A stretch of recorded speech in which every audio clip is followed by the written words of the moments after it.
Estamos ao vivo já, então eu quero boa tarde a todos, muito bem-vindos.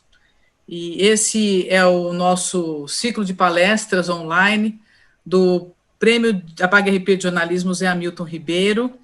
Só para que aqueles que nos acompanham tenham uma ideia muito rápida, e também ao professor Marcos, que é o nosso convidado.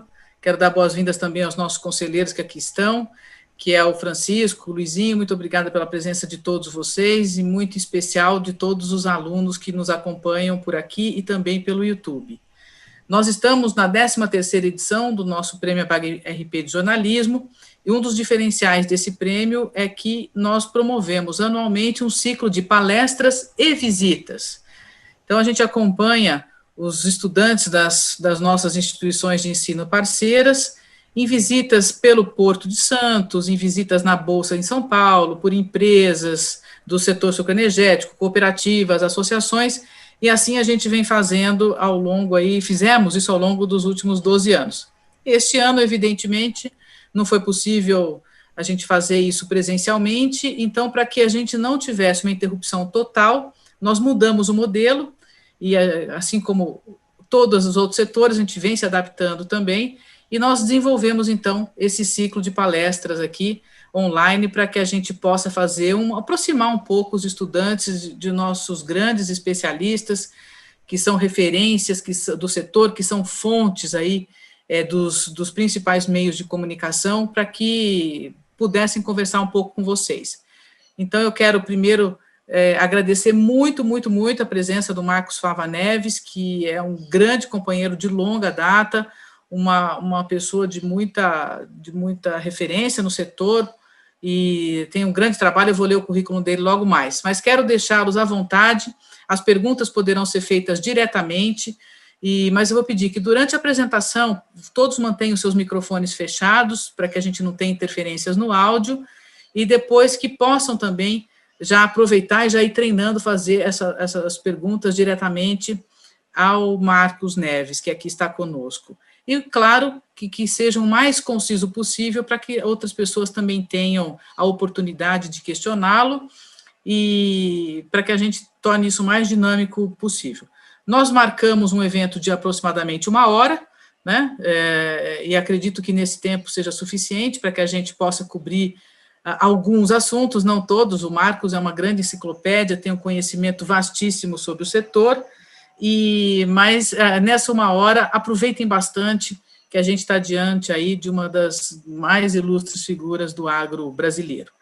Então, sem muita demora, nós pedimos ao Marcos que falasse aí sobre mitos, né, e fakes do agro. Ele tem uma longa lista de serviços prestados, tenho certeza que vai ser bárbaro. E vou pedir também, Marcos, se possível, como muitos aqui estão tendo contato pela primeira vez com o agronegócio, que você pudesse dar uma conceituada no setor, apresentar um pouco de números, essas coisas que você faz tão bem com o teu pessoal na escola. Então, o Marcos é engenheiro agrônomo pela Exalc, que é a escola de Piracicaba, da USP, uma das mais conceituadas também que nós temos no Brasil, com mestrado e doutorado em administração pela FEA, na Universidade de São Paulo. E no mestrado ele fez uma parte na França, o doutorado, uma parte na Holanda. Hoje ele é professor titular dos cursos de administração da FEA em Ribeirão, da USP, desde 95, da Escola de Administração de Empresa de São Paulo e da Fundação Getúlio Vargas desde 18. Né?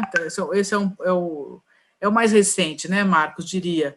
Professor visitante em Purdue, que é o Purdue University, em Indiana, desde 2013, da Universidade de Buenos Aires desde 2006 e da Universidade de Pretória desde esse ano. Então, além disso, o Marcos tem uma vasta lista, né, de livros, mais de 50 livros publicados com sua equipe em 10 países, mais de 100 artigos indexados em revistas científicas internacionais, especialista em planejamento estratégico e membro do Conselho da Associação Mundial de Alimentos, o IFAMA. Então, a gente está diante aí de uma grande e reconhecida personalidade do nosso agronegócio brasileiro. Então, Marcos, agradecendo mais uma vez a sua participação aqui conosco na tarde de hoje, dando início aí ao nosso ciclo de palestras online. Eu vou torcer para todas as forças da internet ajudarem todos os nossos participantes para que ela se mantenha estável, para que todos consigam participar aí, e eu passo imediatamente a palavra a você para que faça a sua palestra, e na sequência a gente abre para as perguntas. Essas palestras ficarão gravadas, tá certo? E se você permitir, Marcos, depois a gente também pode liberar a sua palestra para eles.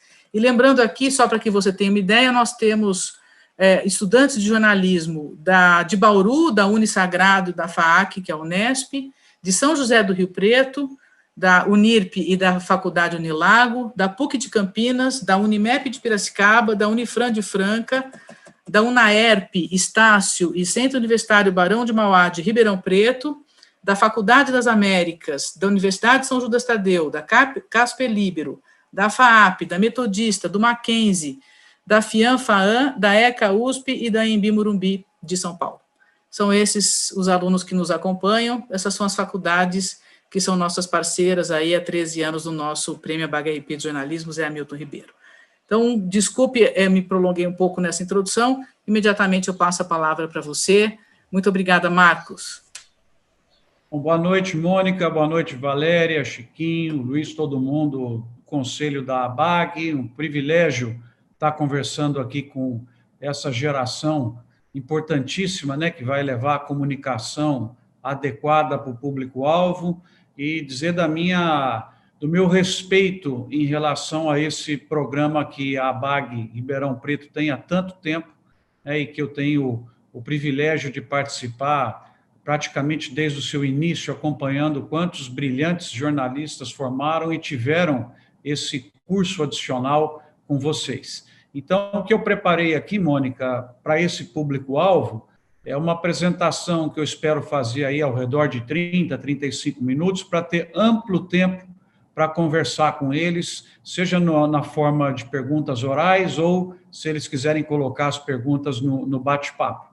Então, eu pediria para que vocês segurassem as perguntas para que eu possa ver depois, porque ao compartilhar a tela com os dados que eu preparei para vocês, eu não enxergo se está tendo pergunta. Então, deixa eu concluir e aí a gente tem tempo para fazer isso. Tudo bem? Então, eu vou compartilhar aqui a tela com vocês. Enquanto você prepara aí, Marcos, a Embrapa Pecuária Sudeste está com a gente também. Doutor Alexandre Bert, que é um dos chefes aqui da unidade de São Carlos, está com a gente também. Muito bom. Eu vi também que me parece que o querido Salib também está entre nós aí, viu? Então, ao Salib, eu ia fazer uma saudação especial ao Salib, mas acho que nós não estamos muito por cima para fazer saudação agora no assunto de futebol, é melhor deixar isso quieto, né? E vamos tocar aqui no agro, que acho que no agro nós estamos por cima, né? Então, já está projetando, né, Mônica? Só Já está sim. Está ótimo. Então, eu queria falar do agro e sua sustentabilidade, trabalhando essa questão aí de mitos e informações, porque cabe a vocês que estão fazendo um bom jornalismo, estão estudando em escolas decentes, né, e estão fazendo um currículo interessante, sempre a boa investigação antes da comunicação. Então, aqui a ideia é que eu passe nesses momentos onde vocês devem investigar e como fazer essa investigação, como fazer essa análise, né? Então, aqui eu queria começar aproveitando essa chance que a Mônica, a Bag Ribeirão, a Valéria estão nos dando, para que vocês possam conhecer um pouco mais o meu trabalho e acompanhar de perto, até porque eu tenho conteúdos que procuro disponibilizar justamente para um público-alvo que é vocês. Então, a minha ação principal hoje é como professor universitário, né? Essa é o trabalho, o privilégio de formar mais de 1.500 administradores de empresas, tanto na USP quanto na FGV, mas eu sou um professor diferente, porque eu também sou empresário, né? Montamos uma empresa de projetos em 2004, chamada Marquestrat, que hoje é uma das grandes empresas de projetos no agronegócio, e também participo hoje de 4 startups arriscando, né, nesses universos que eu vou falar para vocês, que eu acho promissores aí do agronegócio. Então, eu começo com 3 reflexões muito importantes para vocês, que vão se formar jornalistas. A primeira é a seguinte: nós temos que fazer, né, o que as pessoas querem e não aquilo que achamos que elas querem, né, e que sabemos fazer. Então, esse é o primeiro ponto fundamental do trabalho de uma pessoa, é a orientação para a demanda, ou seja, fazer aquilo que é necessário, aquilo que as pessoas estão pedindo. Por que vocês observam uma mortalidade tão grande de startups? São essas pequenas empresas rápidas que são criadas por muitos jovens como vocês, porque elas não resolvem problema de ninguém, elas estão ali sendo criadas por causa do sonho de uma pessoa que não conectou com uma necessidade real existente para resolver a dor que existe em alguma atividade produtiva. Segunda informação muito importante, que a nossa função, antes de mais nada, é a de construir valor, ou construir margem para quem nos usa, né? Eu como professor, eu como gerador de produtos, a Mônica como executiva, a Valéria também como alguém da área de comunicação, o Chiquinho como executivo, o Luiz também participando de usina. Quer dizer, você tem que entregar açúcar, entregar etanol de tal maneira que quem está comprando tenha valor ao comprar produtos da tua empresa, ao contratar você para fazer uma campanha, né, ao contratar você como assessor de imprensa, você tem que entregar valor para quem está te usando. E a terceira, e que ganha muita importância, frase, e essas frases fazem parte da minha missão, do meu trabalho, é a de gerar oportunidades às pessoas, né? Agora, ainda mais pós-pandemia, que vocês viram tantas transformações, tantas pessoas perderam suas empresas, perderam uma vida de construção, né? Muita gente que tinha restaurante, que tinha empresa de eventos, né? Mesmo vocês sofreram um impacto muito grande com um tipo de trabalho que diminuiu e um outro trabalho que cresceu. Agora é a hora de estender a mão, gerar iniciativas para que as pessoas possam ter mais oportunidades. Então, isso é um pouco para que vocês conheçam Marcos, que essa relação, ela começa hoje, ela não termina mais, até porque vocês têm como me acessar nas mídias sociais e trabalharmos mais próximos a partir de agora na análise do complexo ambiente que é aí o nosso agronegócio. Então, eu quando completei 50 anos em 2038, né, eu pensei assim, o que eu poderia fazer de interessante, e a ideia foi justamente criar uma plataforma que eu chamo de Doutor Agro, porque o agro é o doutor do Brasil, onde eu pudesse colocar tudo o que eu tenho que não é confidencial de uma determinada empresa à disposição das pessoas. Coleção de slides, coleção de livro, coleção de vídeo. E aí criou-se essa plataforma onde vocês, espero que a partir de agora possam usar como fontes de referência. Aqueles futuros jornalistas aqui que vão se especializar no agronegócio, tem uma tarefa de casa lá para vocês, para começar a olhar esses livros, começar a ler esses artigos, né?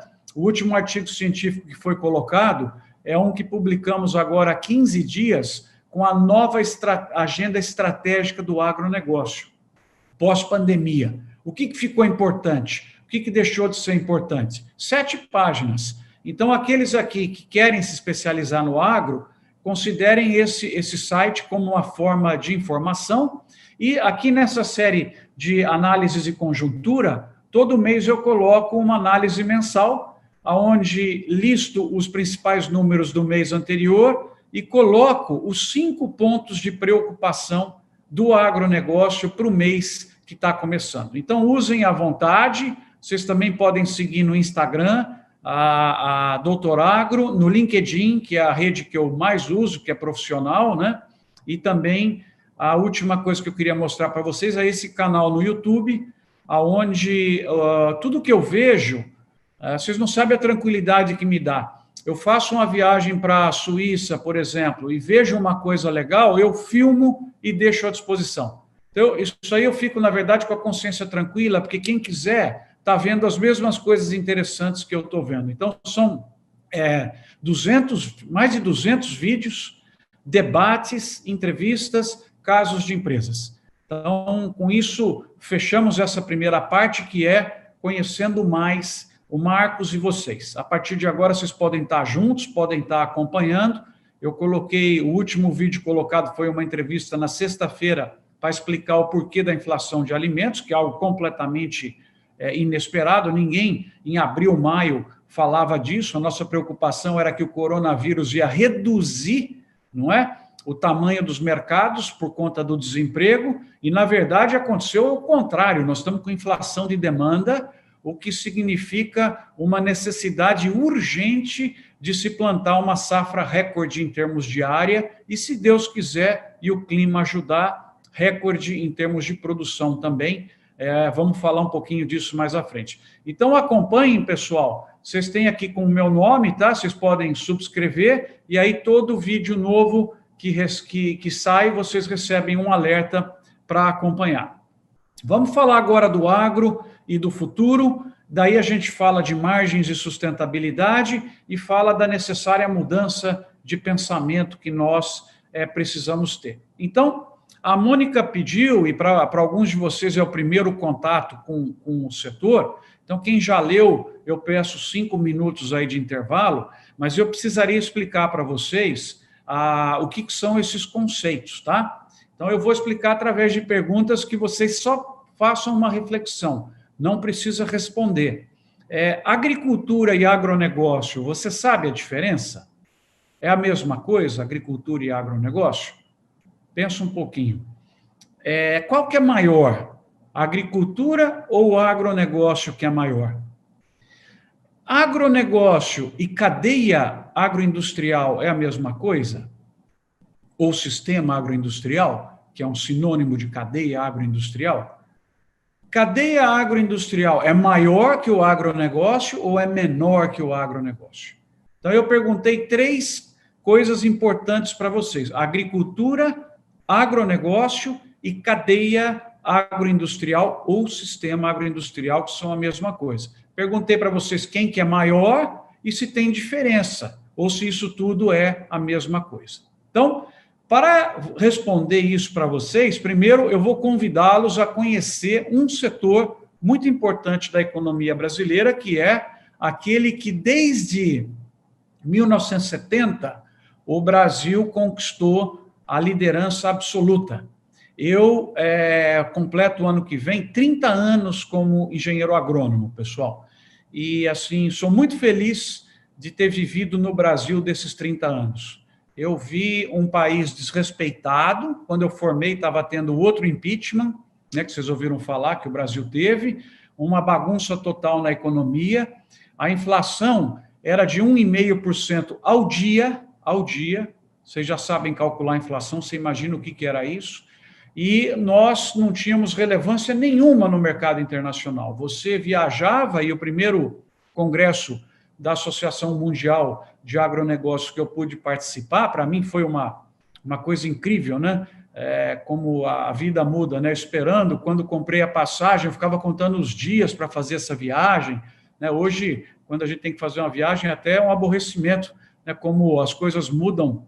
E aí foi em 94, essa reunião histórica foi na cidade de Caracas, na Venezuela. Gente do mundo todo foi para Caracas para debater o agronegócio mundial, e lá eu tive a chance de conviver com um senhor clássico do agronegócio brasileiro, até porque foi quem trouxe o conceito para o Brasil, chamado Dinei Bittencourt de Araújo, que era o CEO de uma empresa chamada Agroceres, né, que é vendedora de produtos para os produtores rurais.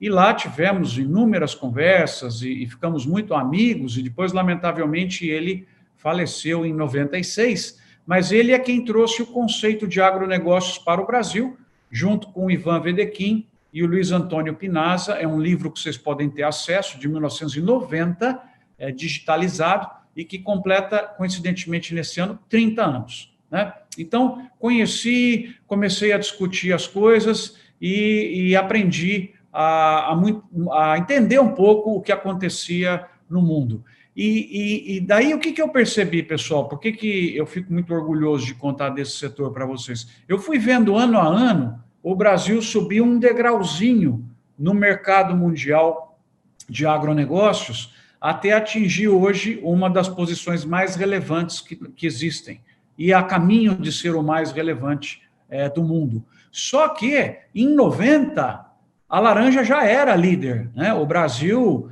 montou um setor com uma logística impressionante, que vocês vão conhecer, né? Agora, vocês vão saber um pouquinho mais quando você toma um suco de laranja, a movimentação que você faz para trás, que ele já era líder incontestável, né? Brigava com a Flórida, depois a Flórida naufragou e o Brasil manteve, e hoje, para vocês terem uma ideia, esse setor do Brasil ocupa entre 70% a 80% do mercado mundial.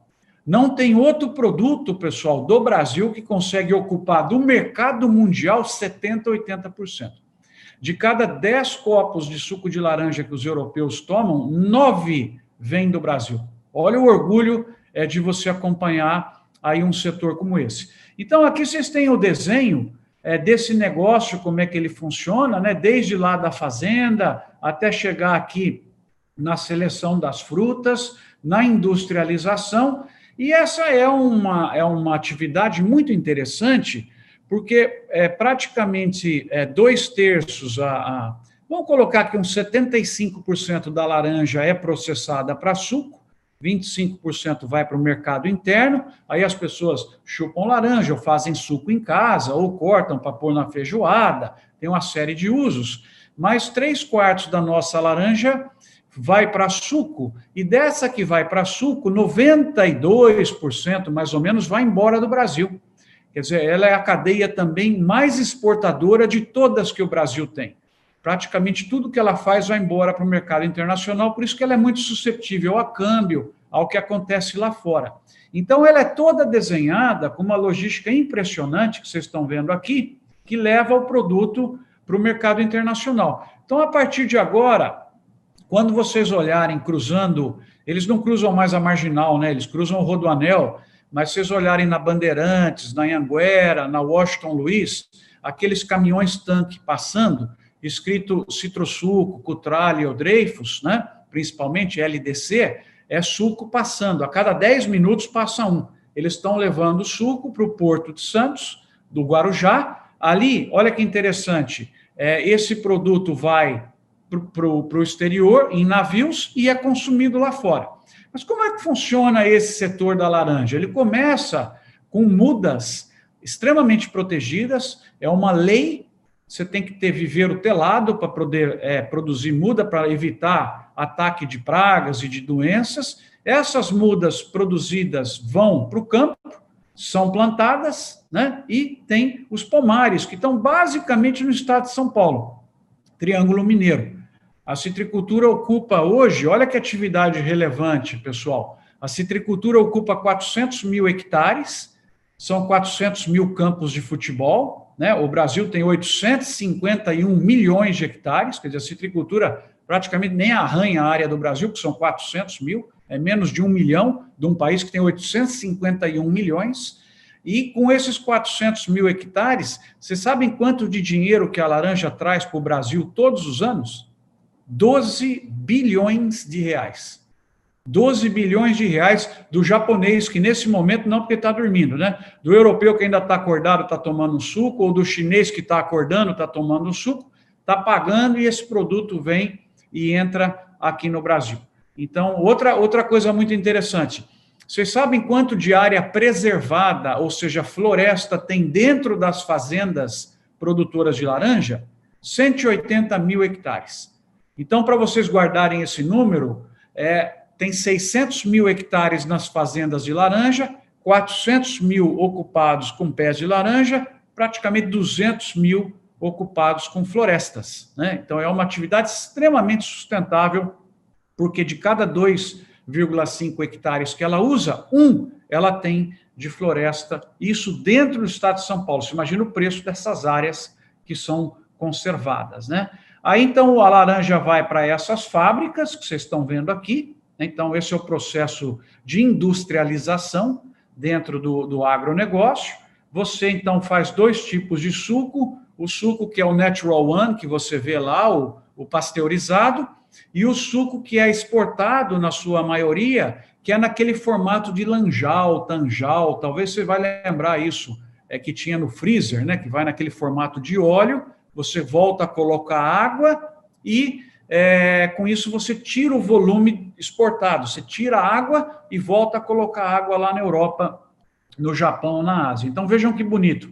Ele vai para essas fábricas, né? Daí das fábricas ele vem com o caminhão, vocês estão acompanhando aqui a flecha, esse terminal é no Guarujá, né? Desce a serra, passa na Piaçaguera, vem aqui, bombeia para esses tanques o suco, né? Então, imagina a logística desse setor, que impressionante, que você tem produto fluindo nos caminhões, produtos armazenados nas fábricas, produtos nos terminais, produtos nos navios, produtos lá nos terminais europeus e produtos dos caminhões que estão levando da Europa para os invasadores, né? Então, você tem aqui, deixa eu acompanhar o horário, você tem aqui o terminal marítimo e a citricultura exporta, como o produto precisa de uma sanidade, de um controle de qualidade muito grande, são navios específicos que levam o suco de laranja, construído só para isso, ele não tem outra finalidade. Então, ele leva o suco para a Europa e volta vazio, volta com um pouco de água, né? Porque ele não pode voltar totalmente vazio. Então, ele leva 30 dias para ir e voltar para a Europa e 80 dias para ir para a China e voltar para o Brasil. Tem uma frota de ao redor de 15 navios, 13 a 15 navios das empresas produtoras aqui do Brasil, que ficam, nesse momento, eles estão indo e voltando, levando o suco lá para fora. Aí o navio entra no porto de Rotterdam, principalmente, que é um porto muito maior que o de Santos, né? Isso aqui é enorme, cheio de berços de atracação, e aí, por exemplo, esse é um dos terminais das empresas brasileiras lá em Rotterdam, olha que bacana. Então, o navio chega, olha os caminhões que você vê na Anhanguera, lá na Europa, eles já estão prontos também para pegar o suco e levar embora esse suco para as estruturas de envasamento. Então, viram que bacana? Aqui está descarregando o suco para os terminais, está carregando o suco nos navios, não tem contato com seres humanos, né? Eu tive a chance de visitar e conhecer esse processo, e aí ele vai para essas empresas que estão na França, na Polônia, na Áustria, e essas empresas recebem o suco, elas invasam o suco e colocam o suco no supermercado. Então, esse é um setor que o Brasil vai até o elo de envasamento. Ele não ocupa o elo de envasamento porque as empresas de suco de laranja, elas são uniproduto, elas não querem fazer concorrência com seus clientes, que são os envasadores, e praticamente as grandes marcas que distribuem o suco são a Coca-Cola e a Pepsi, né? Com as marcas Minute Maid, Natural, Simply Orange, Tropicana, Natural One é do mercado brasileiro. Então, não compensa, né? Como é que você vai sugerir para a empresa brasileira que vire concorrente da Coca-Cola? Aí ela vai bater lá no supermercado e falar, compra o meu. Aí a Coca chega e fala assim, ó, se você comprar deles, eu não te dou acesso a outros produtos que eu tenho. Então, tem uma barreira à entrada. Então, a gente para ali. Mas até ali nós dominamos 80% do que tem no mercado mundial, né? E enfrentando competidores fortes, que é a Flórida, por exemplo, ó, que bacana aqui, ó, produzido por fazendeiros, 100% da Flórida, né? A marca própria do Walmart aqui, que é mais barata, né? A marca do supermercado, quando você compara com a marca tradicional.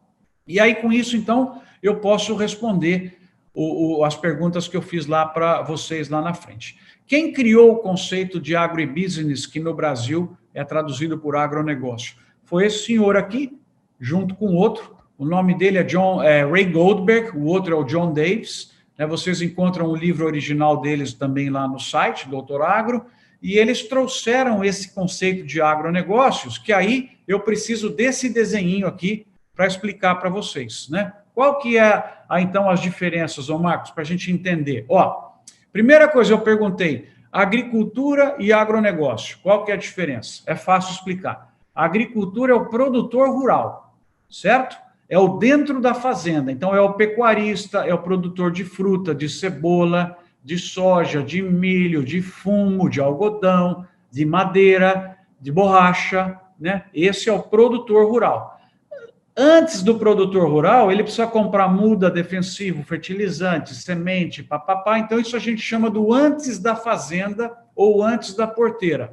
E o produtor rural vende, como você viu, o produtor de laranja vende para uma agroindústria, que vende para uma indústria de alimentos, a Coca-Cola e a Pepsi, que vende para o supermercado, que vende para o McDonald's, né, para os restaurantes, que vende para nós, consumidores finais. Então, quando você considera a agricultura mais o que está antes da fazenda e tudo que está depois da fazenda, aí sim nós temos o agronegócio, ou agribusiness, né? Então, o agronegócio é maior do que a agricultura, porque a agricultura é o elo dentro da fazenda e o agronegócio é o antes, o dentro, o depois, e também as empresas que dão suporte para esse quadro todo funcionar. Banco, seguradora, certificadora, agência de propaganda, agência de publicidade, jornalista, todo mundo que está fazendo parte disso está no agronegócio também, mas não é agricultura.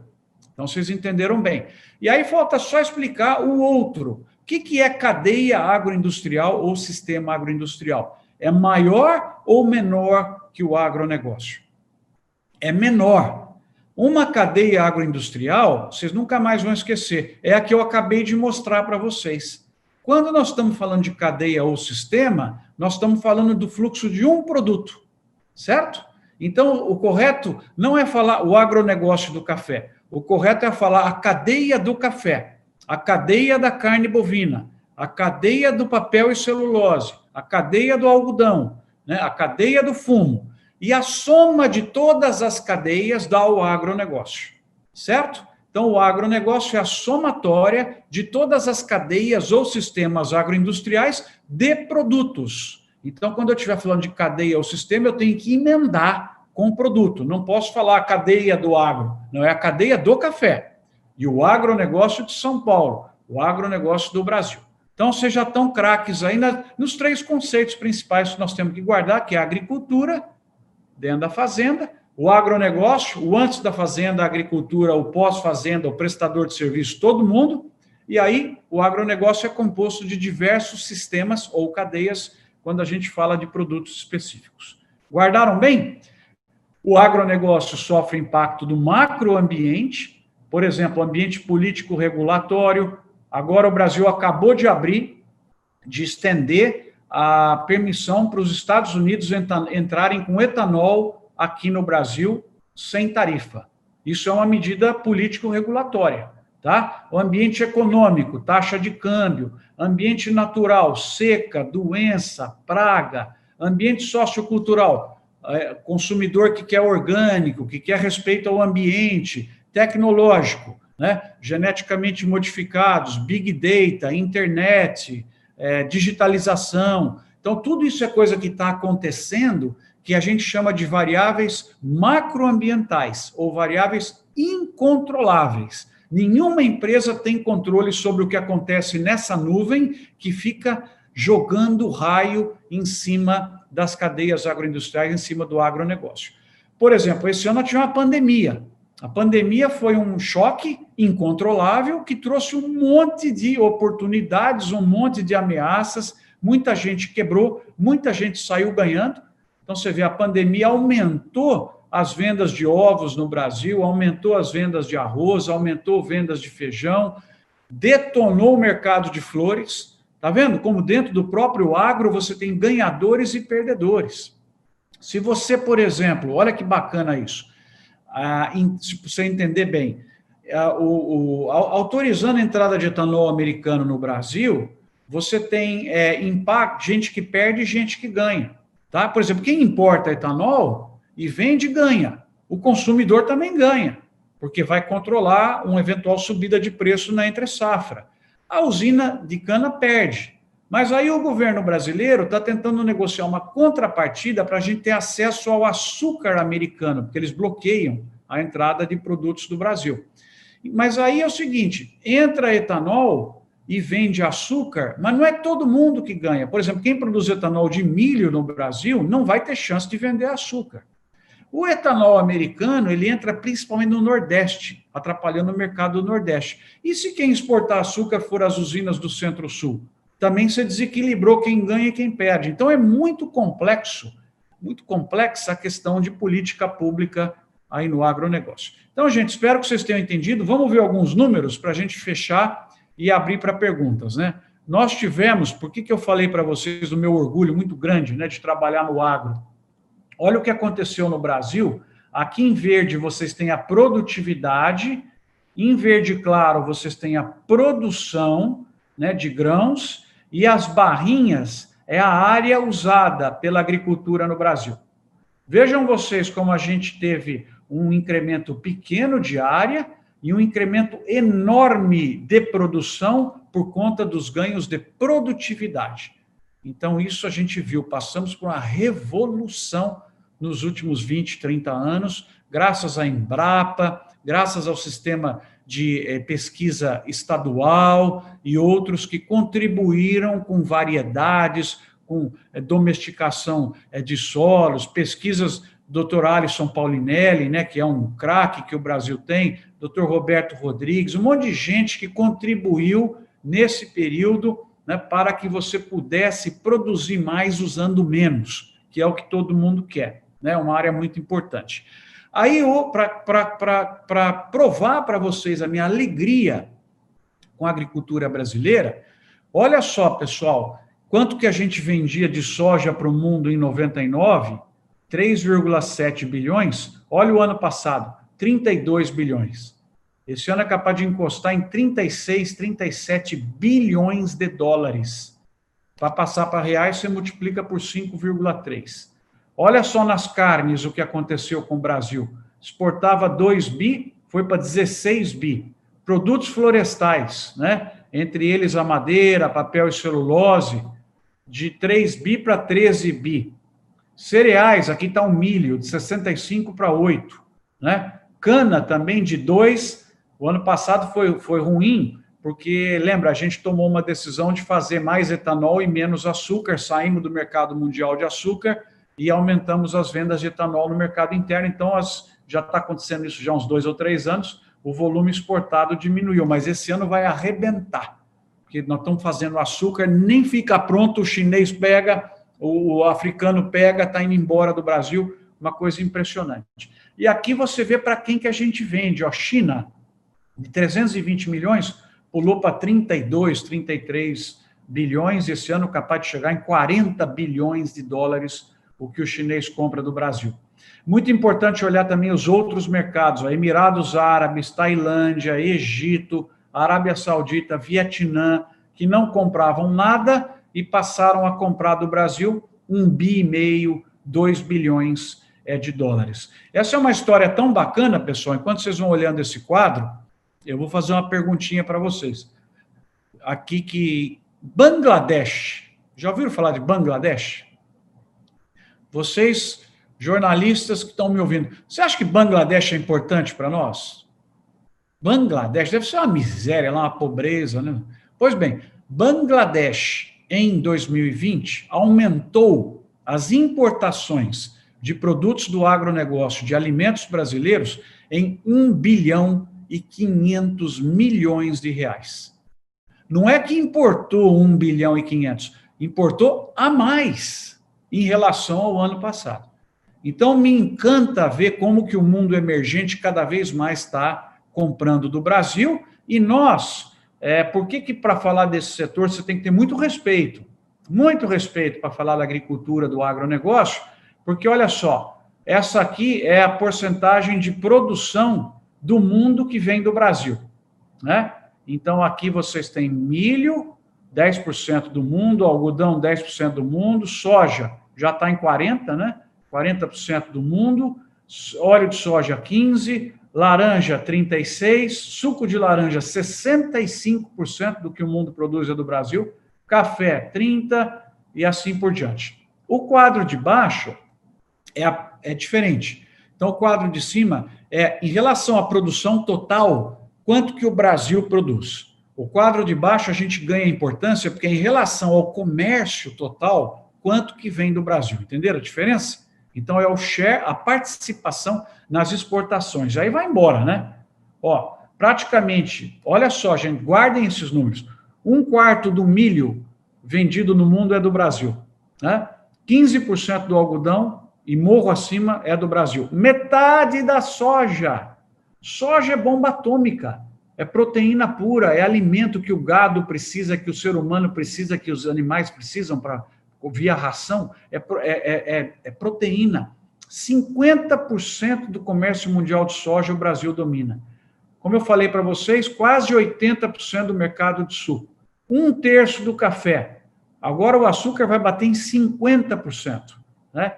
Um quinto da carne bovina, indo para 1/4 da carne bovina mundial, vem do Brasil. 1/3 do frango transacionado no mundo vem do Brasil. 10% do porco vem do Brasil. Então vejam que interessante, o Brasil, queira ou não, conquistou a posição de fornecedor mundial de alimentos. E cada vez mais sustentável. É isso que a gente tem que mostrar da agricultura brasileira. Então vejam vocês que orgulho, que bonito você ver essa imagem, que é do dia 3 de julho, são os navios carregando os grãos no mundo, tá? Olha só o fluxo, que bacana. Saindo aqui da gente, indo embora para a Ásia, e na Ásia ele não vai só para a China, veja que ele vai para a Tailândia, Indonésia, para em Singapura, indo para a Europa, indo para o Oriente Médio, ó que bacana. Que outro produto a sociedade brasileira conseguiu fazer e colocar no mundo do jeito que ela conseguiu com os alimentos? Computador, carro, turismo, não conseguimos, né? Não conseguimos. Então, é esse o produto da sociedade brasileira, é esse o produto pelo qual nós somos respeitados, e é esse o produto que nos dá cada vez mais soberania e cada vez mais aumenta a importância da sociedade brasileira. Porque Bangladesh pode ficar sem bomba atômica, mas não pode ficar sem produto do agro brasileiro. Porque a bomba atômica, a turma lá não vai nem dar bola. Se ficar sem produto do agro brasileiro, cai o governo, porque aumenta a fome, gera guerra, gera destruição. Então vejam vocês a importância que a sociedade brasileira conquista pelo fato de liderar cada vez mais o comércio mundial de alimentos, que é aquilo que você precisa de 2 em 2, de 3 em 3 horas. E o Brasil também, com a sua eficiência, ajudou a reduzir a fome no mundo, porque o ganho da agricultura brasileira, como são commodities, é transferido para preço. E você olha o preço das commodities, nos últimos 30, 40 anos, ele é declinante, ou seja, a eficiência do fazendeiro é transferida para a mesa do comprador de comida. Aí, um dos mitos, né? O agronegócio é excludente, o agronegócio é só gente grande, o agronegócio não tem pequeno agricultor. Quem fala isso não teve acesso ao conceito, não teve acesso ao conhecimento. Porque no agronegócio estão todos. Todo mundo que está integrado está no agronegócio. Não há a palavra dimensão. Então, você tem no agronegócio, desde empresas como a JBS, que realmente é a maior do mundo, e os principais acionistas é uma família do Brasil, mas você também tem a Cochupé. Vocês já ouviram falar? A Cochupé também é a maior do mundo. Quem que é o dono da Cochupé? 14 mil pequenas famílias. 14 mil pequenas famílias, cuja sede é em Guaxupé, são donos da Cochupé. Ou seja, o pequenininho montou o maior do mundo. Você tem a Cutrale, que com muito orgulho é uma empresa brasileira, que domina praticamente 1/3 do suco de laranja do mundo, a Citrosuco, o outro terço, a Dreyfus e aí a outras empresas, mas você também tem a Coagrisol, que é uma cooperativa de Itápolis pequena, com pequenos produtores, produtos orgânicos, certificados, com selo de comércio justo, colocando lá na Europa. Então, convivem diversos modelos, todos eles dentro do agronegócio. Você tem a usina São Martinho, né, que é motivo de orgulho.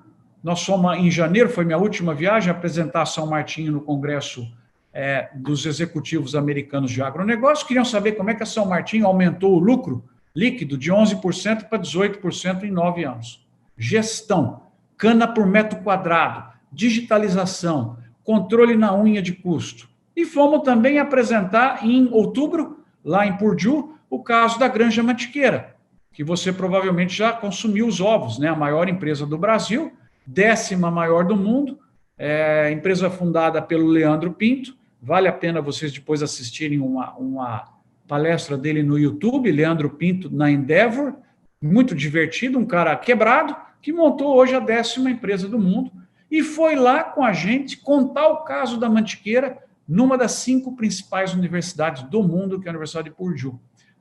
Por que a Mantiqueira conseguiu crescer? Como é que ela tem essa filosofia de gestão? e como é que foi a própria Mantiqueira que lançou o ovo que não vem da galinha. Vai falar, mas faz sentido a empresa líder de ovo no Brasil lançar o ovo que não vem da galinha, atentar contra o seu próprio negócio? Lógico que faz. Do mesmo jeito que você está vendo quem está lançando a carne, que não é carne, né? A imitação de carne feita de plantas, são os próprios frigoríficos. Então, essa é toda a conjuntura que está no agro, que eu convido vocês a conhecerem mais, lendo aquele artiguinho de 7 páginas da agenda estratégica aí do agro. Então, gente, eu queria perguntar para vocês, que setor que vocês, jornalistas, vão achar na imprensa mundial elogios sequenciais como a agricultura brasileira? Olha aqui, ó, fazendeiro, Wall Street Journal, hein? Fazendeiros, se Deus quiser, vocês vão trabalhar lá, alguns de vocês. Fazendeiros americanos que alimentavam o mundo foram passados por novas potências. Agricultura, o brilho do Brasil. Setor agrícola, o motor da agricultura brasileira. Esse aqui até eu tive a oportunidade de ser entrevistado, né? Então, você tem hoje uma questão muito grande. E o futuro, para a gente concluir, né? O futuro, e aí falamos 2 minutos da área ambiental, 5 minutos, se podemos debater. Vocês acham que esse quadro é bom ou não para o Brasil? Dá uma olhadinha nele. Do lado esquerdo, vocês têm as importações mundiais de soja até 2029. Do lado direito, você tem as exportações mundiais de soja até 2029. Veja que legal, meus nobres jornalistas. Quem é que vai tomar boa parte do mercado mundial? Quem é o azul claro? É o Brasil. E aí, quando você visitava os americanos aqui em 2005, e eu já estava lá há muito tempo, você via eles, né? Não, nós somos líder mundial, porque não sei o quê, papapá, o Brasil, eles são os amarelos, né? O Brasil é pequenininho. Aí, olha agora, abrimos uma boca de jacaré quase que 2-1 em cima dos americanos, né? Vejam vocês que esse é o quadro da soja, o quadro do milho é parecido, e o que nós temos aqui é muita oportunidade pela frente no agronegócio para geração de empregos, de desenvolvimento, com o crescimento da produção brasileira. A projeção é que a gente pula de 250, que já está errado, é 258 milhões de toneladas de grãos, para 320 até 350 milhões.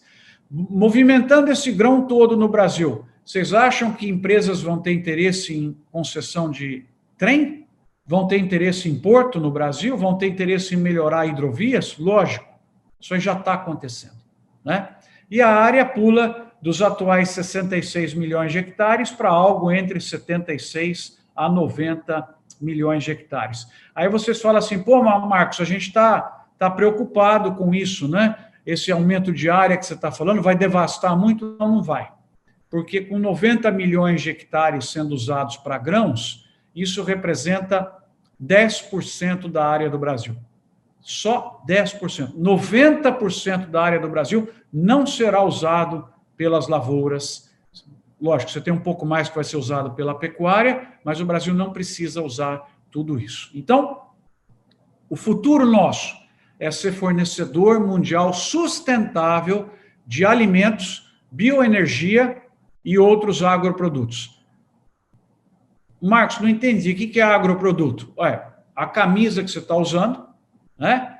O sapato, você está descalço agora, tal como eu. Mas se você tivesse de tênis ou de sapato, você está usando couro, borracha, tá? A mesa que você está sentando o seu computador agora, ela é de madeira, ela é agroproduto. E a bioenergia, o etanol, a eletricidade, o biodiesel, tudo isso. Então, eu convido vocês, não dá tempo aqui para explicar esse modelo, mas lá no canal do YouTube vocês têm, qual é a proposta e quais são as estratégias para o Brasil assumir cada vez mais o papel de fornecedor mundial sustentável de alimentos, bioenergia e outros agroprodutos.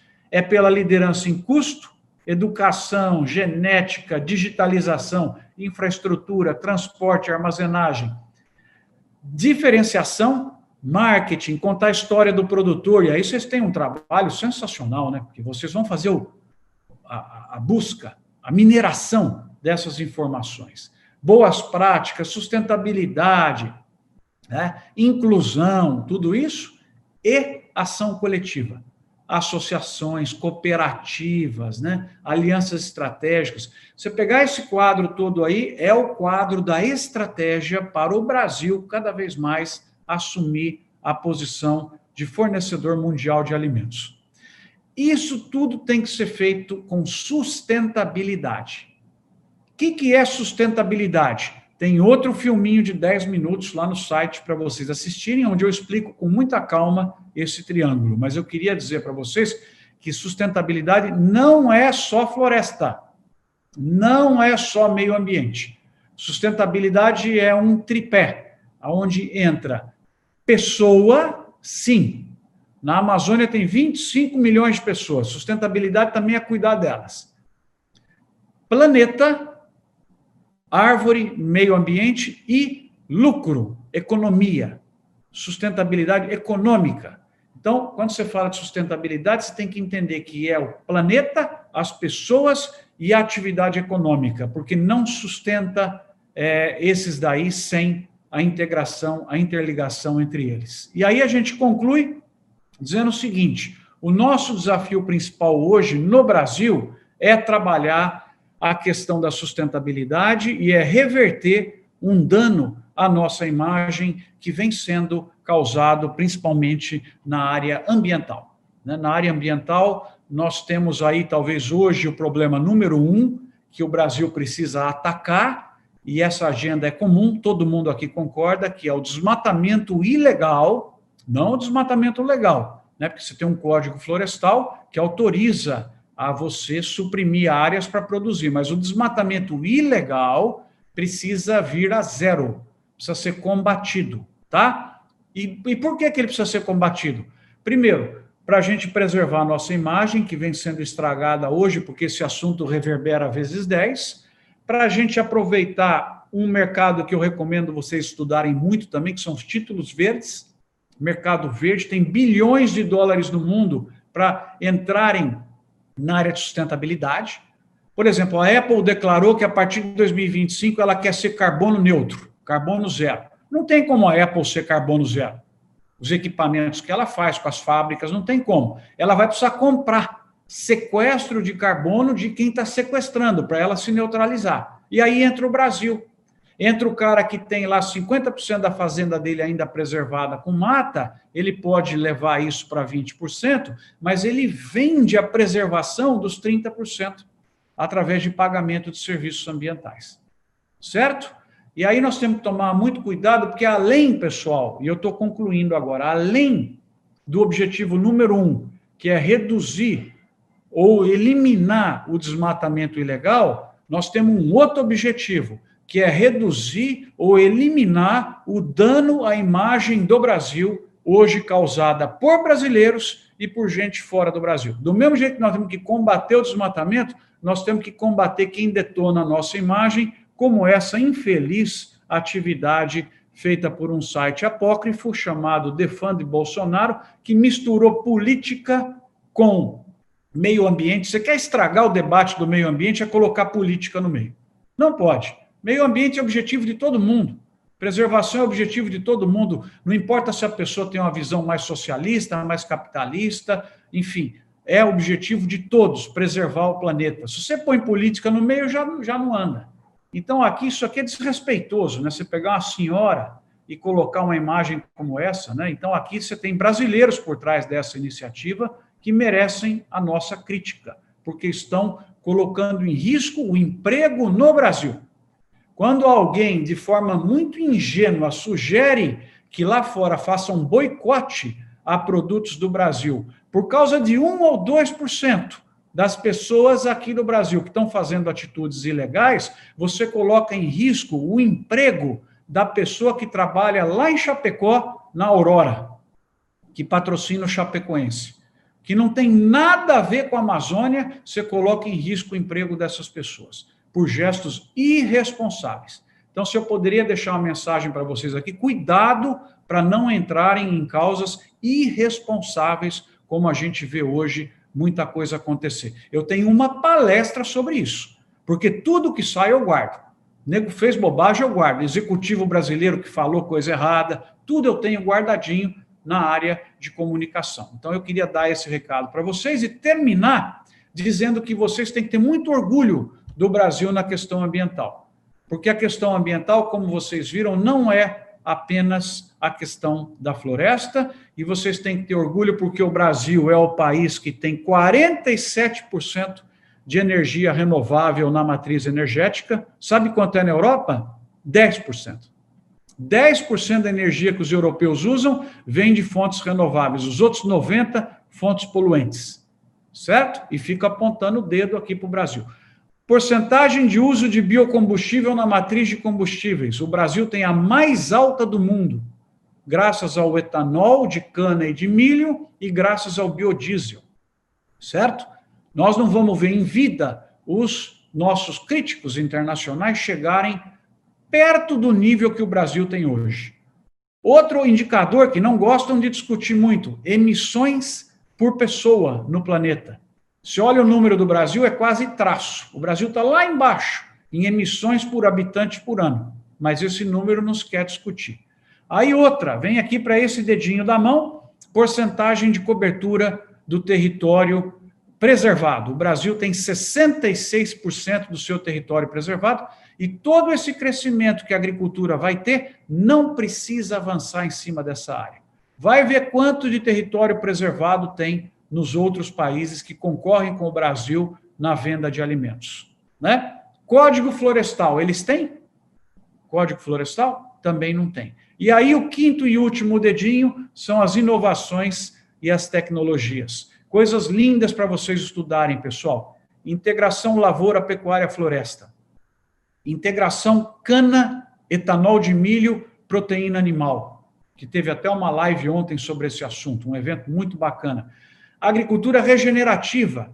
Veja o exemplo da Rizoma, que acabou de pegar um monte de dinheiro no exterior, porque ela trabalha com regeneração de solos, agricultura orgânica, tudo isso é agronegócio. Conversão de áreas, economia circular, bioinsumos. Vocês vão ter acesso a essa apresentação. Gostaria muito que vocês começassem, a partir de agora, estudar isso, porque jornalista que vai cobrir título verde, que vai cobrir área ambiental, consciência, sem escândalo, criar fatos, criar fake, vai ter um espaço brutal no mundo mais adiante. Mônica, eu vou parar por aqui, tá? Dentro aí de 50 minutos, eu acabei tocando 20 a mais, me empolguei, mas a gente tem aí o tempo que for necessário para responder perguntas dos nossos queridos jovens, certo? Então, é isso, pessoal. O agro brasileiro, grande chance de crescimento, inserção de gente, geração de emprego, geração de desenvolvimento sustentável e um campo fértil para vocês estudarem, fazerem matérias maravilhosas para cobrir todo esse avanço que nós vamos ter nos próximos 15, 20, 30 anos. Doutora Mônica, devolvo a palavra. Marcos, um show, eu não esperava nada diferente, é o seu show costumeiro, parabéns. Muito, muito bacana a sua palestra e as pessoas gostaram bastante pelos comentários que estão fazendo aqui, tem bastante pergunta. Eu antes quero agradecer aqui a presença dos nossos associados também, tá? O Marcos Landel, também grande pesquisador, Marquinho, também queremos te ver aqui contribuindo com essa meninada no curso de jornalismo, viu? O Zé Coelho, também nosso grande parceiro de longa data, hoje Marquestrate, da turma também do Marcos. Trouxe tua galera, né, Marcos? Não precisava, viu, querido? Não precisa trazer claquete próprio, porque a gente aqui é tudo fã teu, mas o Coelhão é muito bem-vindo sempre. Também agradecer muito aí ao pessoal que nos acompanha, o Salib está com a câmera fechada, o Rubinho da Jumil, nossos sócios que estão aqui nos acompanhando, sejam todos muito bem-vindos. Eu tenho algumas perguntas aqui, e eu vou começar, portanto, vou abrir o microfone e pedir só para que vocês sejam muito concisos, mas é bacana que vocês exercitem isso ao invés de eu ler, tá bom? O que está mais perto de mim aqui é o Igor de Moraes Guedes. Igor, abre seu microfone e faz sua pergunta direto aí para o professor Marcos. Vamos lá. Bem rapidinho, por favor. Cadê o Igor?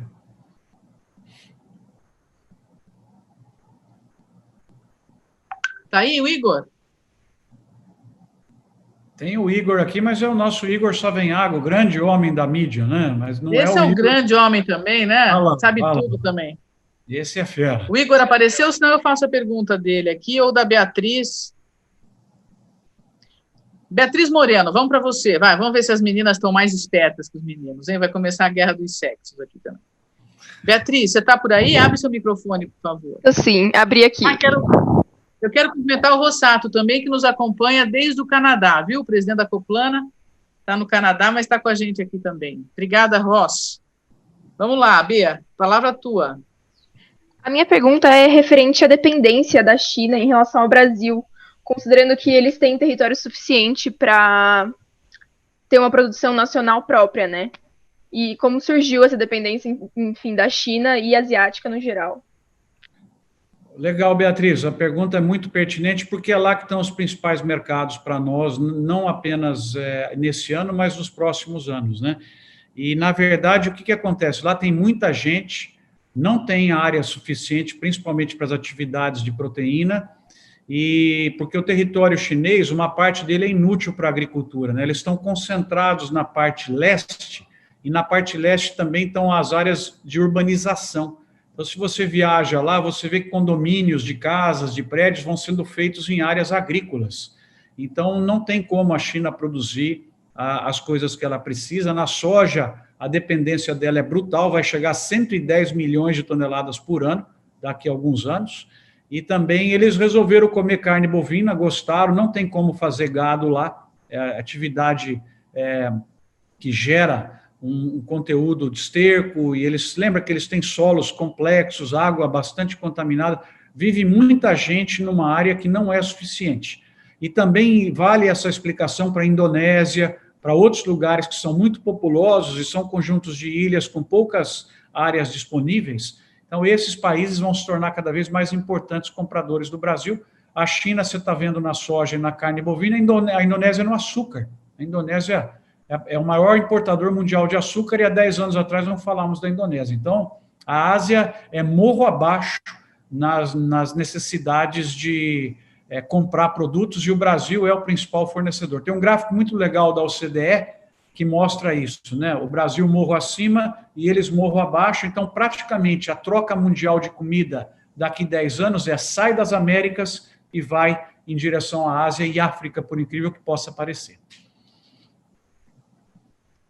Karina Gonçalves, está aí? O Igor voltou, Mônica, ele não estava achando a pergunta dele. Então vamos lá. O Igor primeiro, está aí, Igor? Oi, vocês estão me ouvindo? Sim. Estamos sim. A minha pergunta é, como Bangladesh, sendo um país pobre pela população e tudo, ele importa tanto do Brasil, mesmo as pessoas tendo baixa renda e não tendo tantos recursos? Interessante a tua pergunta, Igor, porque também tem muita gente lá, entendeu? E aí você tem uma parte que tem renda, e você também tem programas governamentais de redução de fome, de distribuição de cestas, então o governo também entra comprando, né, em muitos desses países, e o Brasil é um beneficiário, e os produtos agrícolas não são caros. Então, qualquer recurso que o país tenha, que seja petróleo, qualquer coisa que ele consegue vender, ele junta recursos para poder comprar produtos, grãos e outros, né? Então, isso se observa muito em países africanos também. A África sendo grande importadora de comida, mais uma vez, porque você tem a presença do Estado em parte dessas compras aí para resolver problemas de nutrição da sua população. Programas como a gente tem aqui, lembra do distribuição de recursos para as pessoas, como Bolsa Família e outros, parte desses recursos vai principalmente para a compra de alimentos. E como eles não produzem uma parte importante, isso acaba ampliando as importações. A Lala Silva parece que tem também uma pergunta. Cumprimentar a Letícia ali. Letícia, obrigada, representando o NFA. Prazer te ver aqui. Um abraço para as meninas guerreiras pecuaristas lá. Obrigada. Ana Silva, obrigada também pela sua presença, Ana. Bom te ver aí. Vamos lá, Lala, a palavra é tua. Obrigada. Professor, já que nós temos esse cenário de ampliação, de próspero, né, para a nossa agricultura, existe existe algum estudo de ampliação desses, ampliar na própria Amazônia, já que ninguém dá muita importância no que a gente fala de sustentabilidade, e sim ver a lucratividade nesse ambiente? Será que a gente não consegue melhorar um estudo, ampliar mais, não? Olá, ela cortou a hora que você falou da ampliação e Amazônia. Não sei como é que você relacionou um com o outro. Porque assim, como ele tem, como a gente olha muito essa parte de um ambiente produtivo, né? Parece que ele tem mais peso, queira ou não. Nós não poderíamos também dar uma olhadinha de ampliar nessa parte de lucratividade dentro desse território da Amazônia também? Teria como a gente olhar isso, né, com esse olhar? Eu acho que sim, eu acho que essa é a leitura que eu percebo no Ministério e no governo, que a Amazônia, lá tem 25 milhões de pessoas, tem 500 cidades, tem 2 cidades de São Paulo lá na Amazônia, né? E se você pergunta mundialmente o que é a Amazônia, o pessoal só vê árvore.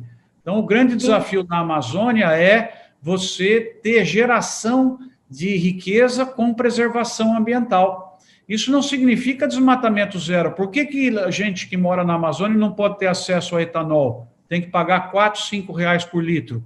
Então, você tem que pôr lá uma usina, tem que pôr lá um etanol de milho para poder suprir essas pessoas com combustível. Cabe tranquilamente. Você tem que fazer acabar com esse desmatamento ilegal, mas a Amazônia ser considerada como uma região produtiva altamente sustentável. E esse equilíbrio, na minha leitura, tem como ser conseguido, com muito planejamento, muito controle, regularização fundiária. Você tem uma agenda ampla aí que a Amazônia tem que ser um ente produtivo de minérios e de outros produtos, né? Até porque o estudo passou aí, ele tende totalmente a gente poder ter que ampliar as áreas, né, para a gente atender mais países, não é? Então, mas essas áreas, na Amazônia, veja, a minha leitura, tá? A minha leitura é que na Amazônia não é um local para você, de repente, fazer uma ampliação para abastecer o mundo. Eu acho que na Amazônia deveria estar um pouco mais restrito a permitir que os amazonenses tenham acesso a produtos de qualidade, com preço bom, em todas as áreas. Eu vejo que a expansão, esses 20 milhões de hectares a mais que o Brasil precisa nos próximos 10 anos, 12, 15 anos, para expandir, para abastecer a demanda mundial, porque não adianta você fazer mais 50, 100 milhões de hectares, porque não tem demanda. Você tem que ir ajustando o aumento da oferta com o aumento da demanda, e a demanda vai pedir para nós algo ao redor de, na minha leitura, 20 a 25 milhões de hectares nos próximos 20 anos. Essa área, eu creio, Lala, que pode tranquilamente ser liberada pela pecuária, com pastagens degradadas, né? A pecuária tem hoje 150, 160 milhões de hectares, você pede 20 para a pecuária, e aonde eles ficarem, você faz a revolução que eles já fizeram nos últimos 5 anos, com intensificação, adubação de pastagem, correção de solo, maior entrega de bois por hectare. Então, veja, não acredito que na Amazônia é onde está a área para essa expansão, para abastecer o mercado mundial, mas sim, na Amazônia tem que ter uma usina de cana, tem que ter lá em Roraima, em outros locais, etanol de milho, porque essa população tem que ser abastecida do mesmo jeito que nós aqui. Você não pode decretar que o amazonense vai pagar R$ 6 o litro de combustível, sim, por quê? Ele tem que ter direito ao que nós temos também, né? Tá ótimo. Obrigada, professor. Marcos, agradecer a presença de vários professores também das universidades parceiras que estão conosco aqui e passar a palavra para a pergunta do Luiz Augusto Pereira.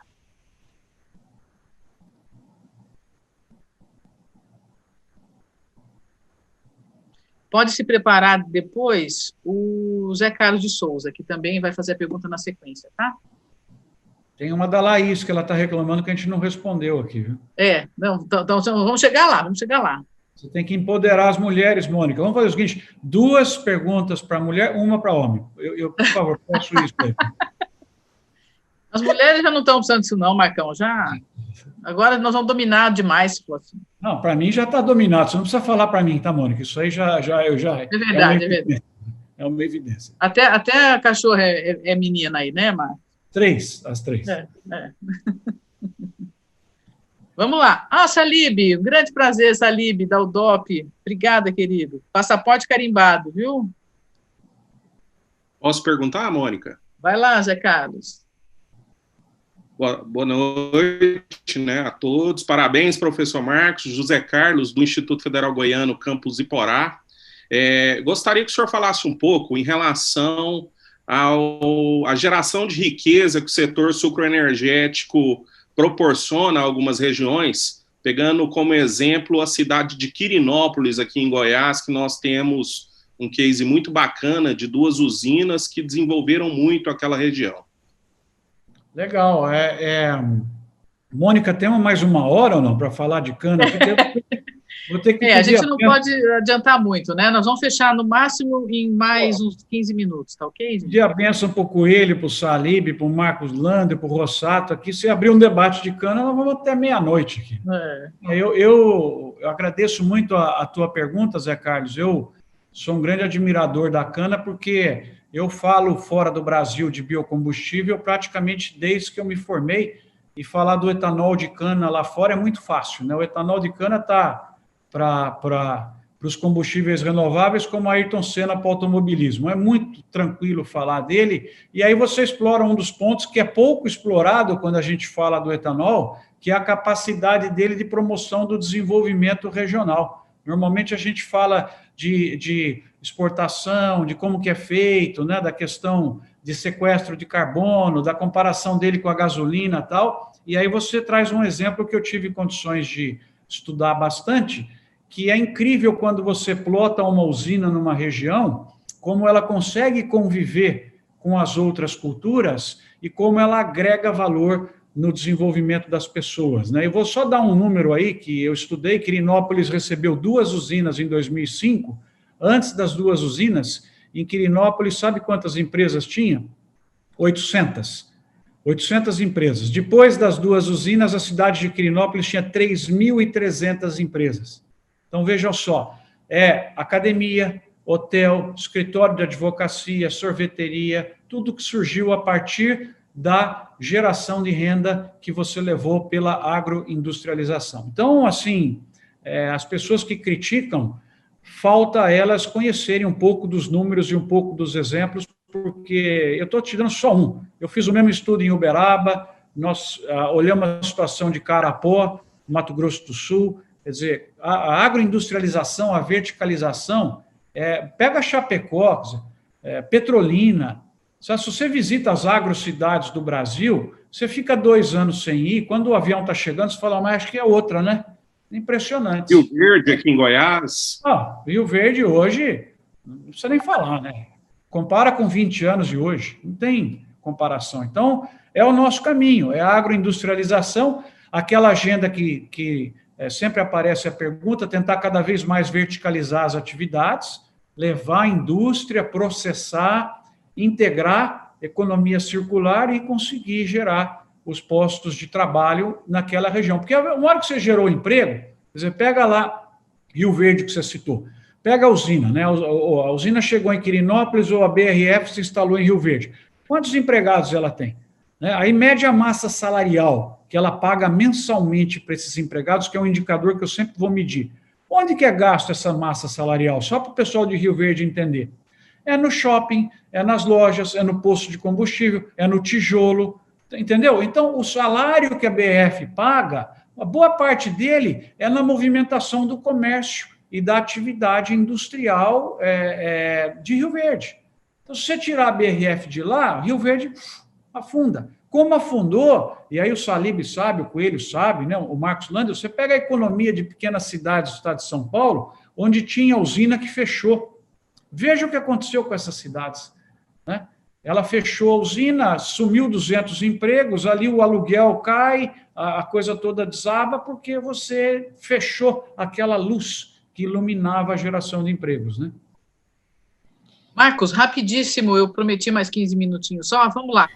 Marcos, eu queria saber se você acha que a agricultura de precisão e o agro 4.0 vão engolir o pequeno produtor, já que normalmente eles são mais difíceis de se adaptar às novas tecnologias, etc.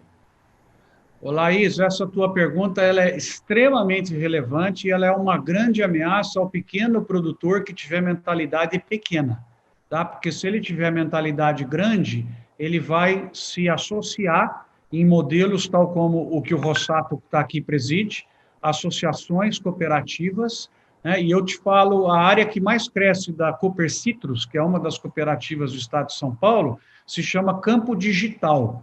E essa área da Cooper Citrus é uma área que leva para o pequeno produtor todo o pacote digital e tecnológico. Eu tenho os estudos.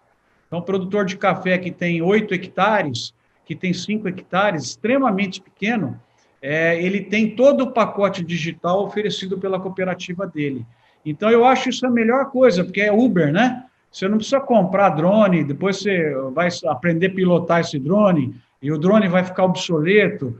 Você pega e contrata o serviço com uma eficiência brutal, o ente cooperativista, ou a própria revenda, ou próprias empresas que estão surgindo em locais onde você não tem cooperativa orientada para isso, ou revenda, ela vai lá e faz o pacote da agricultura 4.0, ou do que eu chamo de agricultura de metro quadrado, ela faz isso para você. O que você precisa é ter mentalidade grande, né? Que eu conheço grandes produtores com pequenas mentalidades e pequenos produtores com grandes mentalidades. A lucratividade não está associada a tamanho na agricultura, está associado à mentalidade, está associado a conhecimento técnico, está associado a controle de custo, está associado à estratégia financeira. Isso independe, porque eu vi grandes quebrarem e pequenos prosperarem. Álvaro Momenso Júnior. Marcos, o Brasil ele é deficitário em ferrovias, né? Você acredita que a construção de novas ferrovias poderiam possibilitar um escoamento mais efetivo dos produtos para as grandes cidades e para os portos do país? Obrigado, Álvaro. A pergunta ela é oportuníssima, que o Brasil é extremamente deficitário. O Brasil ficou décadas com investimento em infraestrutura e logística abaixo do necessário proporcionalmente ao PIB, proporcionalmente aos nossos concorrentes. Mas a boa notícia é que nessa área nós estamos sendo muito bem gerenciados. Se você pegar uma matéria feita recentemente no estado de São Paulo, que deve estar aberta, ela te mostra os projetos em andamento e grande parte das obras acontecem, já estão autorizadas no primeiro trimestre de 2021.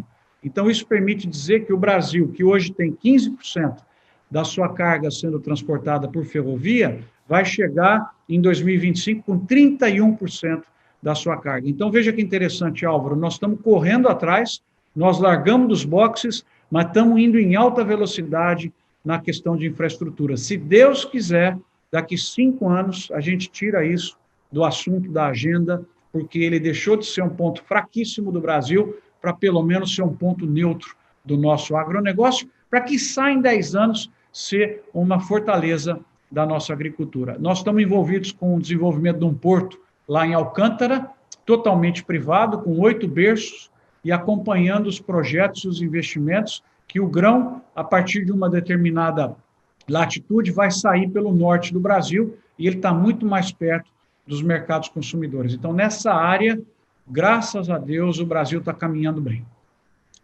Agradecer a presença da Embrapa Instrumentação também, o Fragale nos acompanha, e vou passar a palavra para a Letícia. Letícia, que é do NFA, do Núcleo Feminino do Agronegócio, uma grande produtora rural conosco aqui. Obrigada, Letícia, a palavra é tua. Obrigada, boa noite a todos, parabéns pela palestra, professor. A minha pergunta é em relação aos materiais didáticos no geral, que a gente tem visto. Eu estou com uma grande preocupação em relação às fake news abordadas desde a primeira série do ensino fundamental. E não é privilégio de um material ou outro, são muitos materiais pelo Brasil. Então, eu gostaria de saber se você teria alguma ideia de como a gente começar a trabalhar isso, mostrando o verdadeiro agro, mostrando o verdadeiro trabalho, produção, e criando orgulho nas crianças, desde pequeno, para elas se interessarem, né? Na hora que crescerem, se interessarem em trabalhar nesse setor, saber que a gente é grande, que a gente produz bem, que a gente é sustentável. Então, mostrar isso sem mensagens subliminares nas apostilas que está Brasil afora. Letícia, obrigado pela tua pergunta, e eu acho ela tão relevante que fica a minha sugestão aqui para a Mônica ninguém melhor, Letícia, do que esse grupo aqui de 70, 80 jovens jornalistas para nos ajudar a ver as estratégias para reverter esse quadro. Porque se você olha e com um pouco mais de critério, e o jornalista sabe fazer isso, né? O tanto de coisa que é negativa, neutra, positiva, ele aprende no curso, todas essas métricas. Se você olhar o conteúdo de segundo grau, que é passado para o jovem, praticamente você vai ter 90%, 80% negativo a produção de alimentos e 10%, 15% positivo. Os problemas todos jogados na costa da produção. Pouquíssima análise econômica, ou seja, o que eu faria sem esse dinheiro do agronegócio, da produção de alimentos que entra no Brasil. Então, é uma coisa que me preocupa muito, Letícia, esse ponto. Eu sou surpreendido, sou convidado por escolas para poder conversar um pouco com os alunos de ensino médio e acho que os conteúdos estão desequilibrados.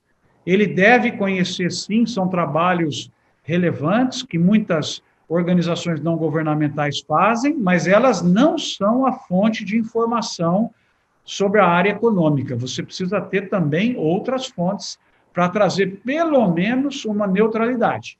O que eu digo para você hoje, e eu acho que esse grupo aqui tem mais ferramentas do que eu para analisar, você pega os livros do ensino médio, a minha hipótese, que precisa ser verificada quantitativamente, 80% do conteúdo ele é negativo para o negócio mais importante do Brasil. Então, você pega a criança, o jovem, ele chega, até que esses meninos aqui tenham acesso a mais informação, vão estudar mais, ele chega com uma imagem negativa. Se nós perguntássemos, e aí esse trabalho que a Mônica está fazendo, se você perguntasse para esses 70 jovens aqui, até uma sugestão, viu, Mônica? Fazer uma pesquisa antes e depois. Qual era a imagem que ele tinha antes do programa da ABAG, qual a imagem que ele teve depois do programa da ABAG. E a ABAG não fez nada a não ser mostrar a verdade para eles. Nada. A ABAG não criou nada, não fez nada de diferente. Ela só pegou pegou pessoas para contar a verdade, levou eles em empresas, e aí vê como eles entram e como eles saem. Com isso, Letícia, você prova que tem uma contaminação ideológica no ensino médio, não é em todas as escolas, não é em todos os livros, mas é um dos pontos que mais me preocupa hoje. Perfeito. Pedro Soares, por favor. Obrigada.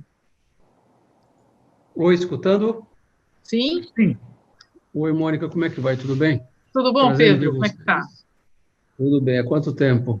Marcos, muito obrigado por poder participar. Eu vejo você hoje como uma referência no agronegócio com muita facilidade, pela facilidade que a gente consegue verificar você em todos os canais de comunicação, vendendo o agronegócio de uma forma bastante prudente, bastante otimista e bastante realista, tá certo? É muito interessante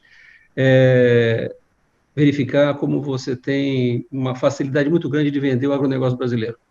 Esse é um primeiro ponto. O segundo ponto que eu gostaria de perguntar, fiz uma breve pergunta por escrito. Eu trabalho na área de qualificação de cargas agrícolas no segmento de exportação. E na originação de carga também no Mato Grosso, Goiás, todas as regiões produtoras do Brasil.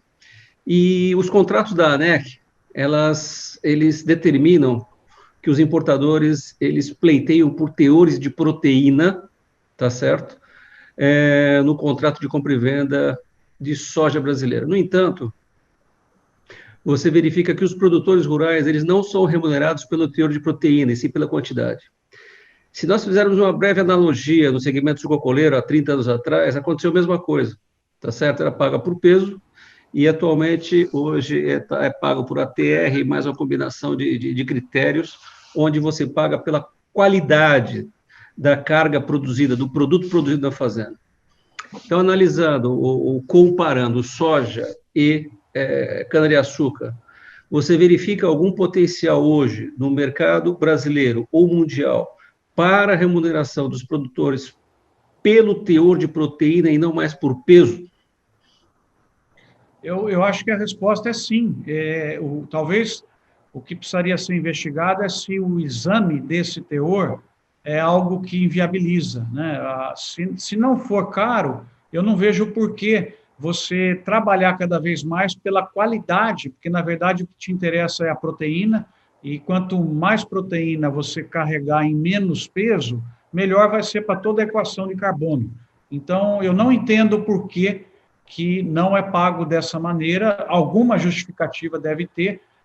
Hipóteses, o custo para fazer isso é elevado, ou o interesse econômico por trás também está impedindo, enfim, mas o caminho, na minha leitura, é o que você disse, é o pagamento por qualidade em todos os produtos do agro, né? Não só na soja, na cana já tem isso, né? Na laranja também, quem sabe pagar cada vez mais por sólidos solúveis, né? Que é o que você está entregando, e com isso você incentivar a produtividade e a qualidade no campo, né? Com isso você ganha e constrói a chance de construir mais margem, porque a terra é cada vez mais cara, né?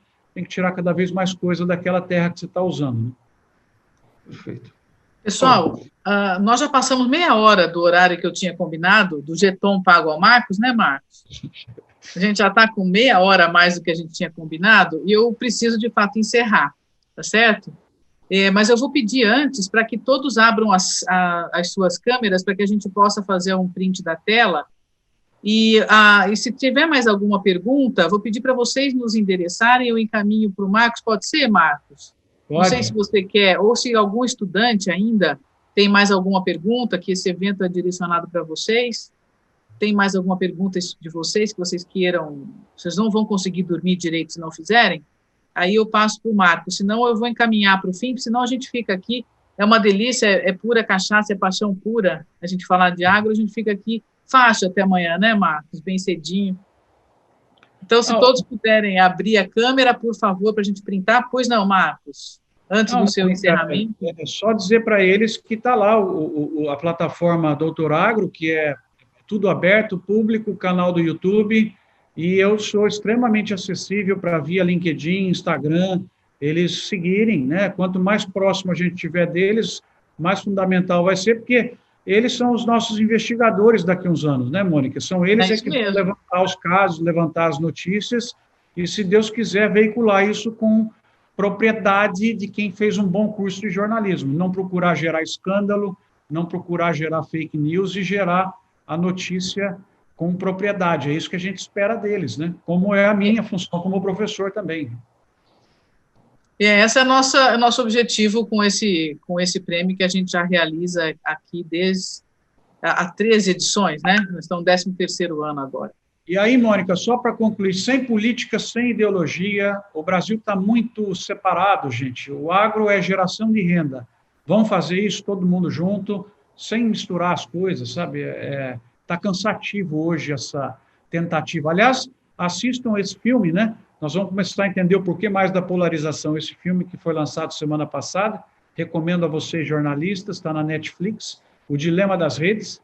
A gente precisamos investigar um pouco mais. Eu vou colocar em aula e assistir, porque eu me preocupei com o que está lá. A polarização pode estar sendo incentivada, né? Então, é uma coisa que a gente tem que acabar com isso. O Brasil é um só, é um povo só, que tem que gerar renda e criar oportunidades para as pessoas. E o agro é o jeito principal de fazer isso. Estão perguntando de novo qual é o nome do filme, Marcos. O Dilema das Redes.